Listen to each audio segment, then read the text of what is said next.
जो सूर्य ग्रहण की हम बात करते हैं तो ये प्राकृतिक भी और राजनीतिक भी दोनों जो है वो कहीं ना कहीं डिस्टर्बेंसेस तो क्रिएट करता ही है। तो दान जो है वो तो सबको करना चाहिए। सूर्य से जुड़ी चीजों का अगर दान किया जाता है, जो लाल रंग की वस्तुएं हो सकती हैं, लाल रंग के फ्रूट्स आप दे सकते हैं, तांबे का बर्तन का दान कर सकते हैं, गेहूं का दान कर सकते हैं, आप जो है वो सतनाजा जो है वो दान कर सकते हैं। तो जैसे ही ये सूर्य ग्रहण खत्म होगा, संपूर्ण होगा, आप इसके बाद इसको दान जरूर कीजिए। एक चीज और मैं मल्लिका जी इसमें साथ में ऐड करना चाहूंगी कि शास्त्रों में 4 चीजों का उल्लेख कहा गया है, लिखा है। पहला स्नान।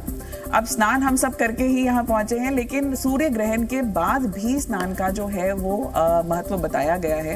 अब अगर सब लोग ऑफिस में हैं, स्कूल में हैं या कहीं पे भी आप जो है वर्किंग है, तो पॉसिबल नहीं होगा कि हम जाके वापस जो है वो स्नान करें। तो आप एक काम करें, जैसे तीर्थ स्नान तो सबसे उत्तम जो है वो कहा गया है। अब तीर्थ पर जाना अगर मुमकिन ना हो तो आपके घर में कोई भी पवित्र जल रखा हो, आप घर पर ही हैं तो उसे अपने नहाने वाले जल में मिलाकर आप स्नान कर सकते हैं।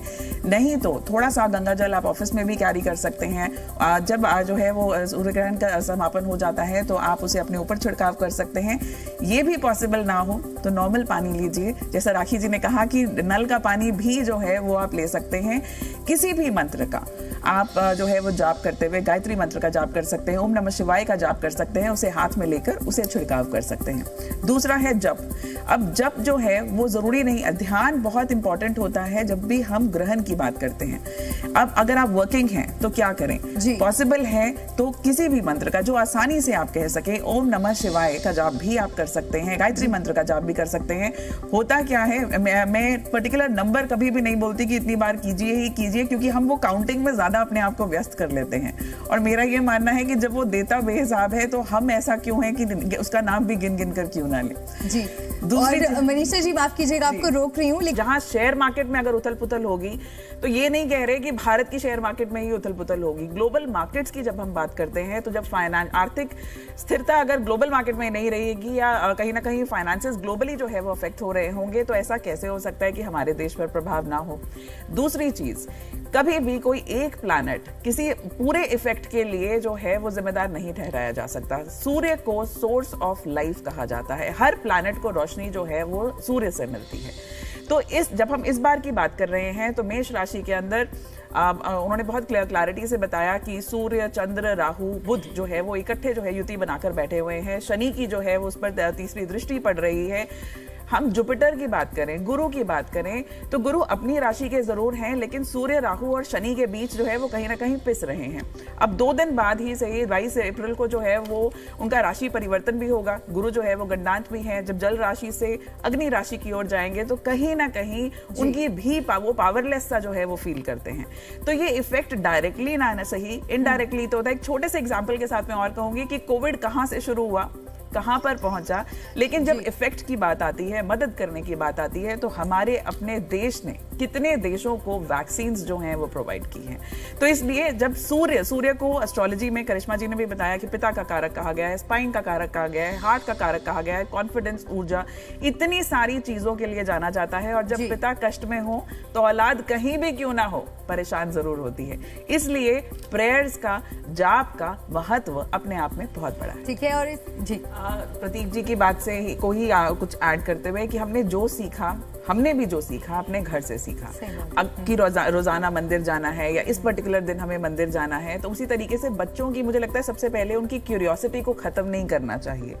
बात नहीं पता तो उसका पता करके हमें उन्हें जो है वो बताना चाहिए। अब एक चीज तो सबके साथ हमारी क्लियर हो गई है कि मंत्र का उच्चारण सही करें, नहीं पता तो सुन लें। उसकी भी एनर्जी, साउंड की वाइब्रेशंस इतनी स्ट्रांग होती है। आप देखिए कितने भी मेडिटेशन सेंटर्स हैं, वहाँ ओम का उच्चारण या कुछ ऐसा म्यूजिक जो है वो चलाया जाता है ताकि हमारा ध्यान एकाग्र हो।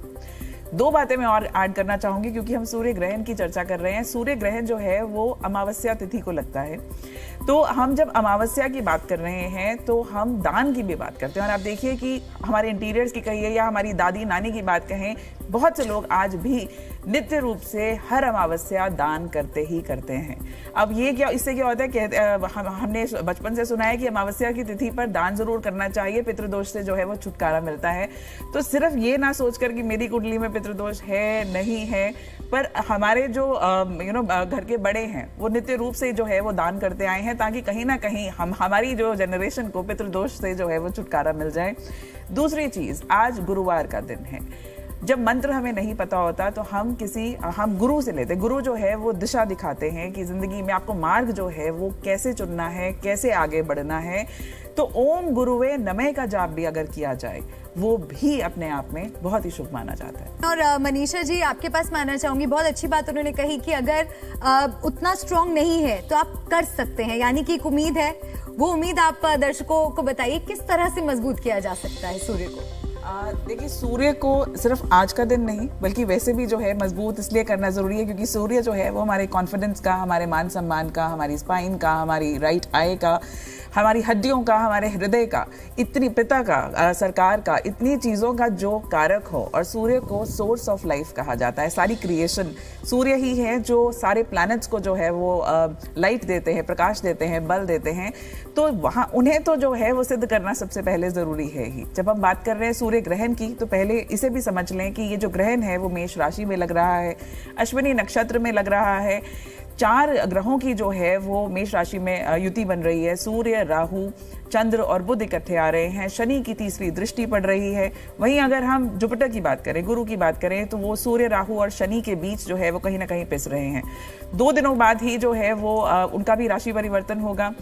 तो वो कहीं ना कहीं इस टाइम पावरलेस वाली जो सिचुएशन है वो आ जाती है। अब इसका इफेक्ट जो है वो डरना नहीं है, अटेंटिव रहना है। प्रतीक जी बहुत प्यार से कई बार जो है इस बात को कह चुके हैं। तो डर को अपने दिल से निकालना होगा क्योंकि हम सूर्य की बात कर रहे हैं, कॉन्फिडेंस की बात कर रहे हैं। तो कॉन्फिडेंस तो पहले कहीं ना कहीं हिला हुआ है ही। उसमें अगर हम मन में डर भी बिठा लेंगे, क्योंकि राहु का काम तो है ही भयभीत करना, भ्रम पैदा करना। तो अगर कॉन्फिडेंस हिला हुआ हो, किसी तरीके का दिल में डर जो है वो बैठ जाए तो हमारी परफॉर्मेंस अफेक्ट ना हो, ऐसा हो कैसा सकता है। अब दूसरी बात जिसे ध्यान रखने वाली है कि इस दौरान हमें कहीं ना कहीं जिन जगहों पर सूर्य ग्रहण दर्शनीय है वहां पर डायरेक्ट इंपैक्ट नजर आएगा, बाकी जगहों पर जो है वो इनडायरेक्ट इंपैक्ट भी नजर आएगा। क्योंकि अब आने वाले कुछ दिनों में जो है वो चंद्र ग्रहण भी आ रहा है 15 दिनों में, उसके आगे जो है वो मंगल का भी राशि परिवर्तन होगा। तो कहीं ना कहीं land related, fire related issues, overall जो इफेक्ट है, कभी भी ज्योतिष में किसी एक प्लैनेट का रोल नहीं होता कोई चीज को नेगेटिव करने में।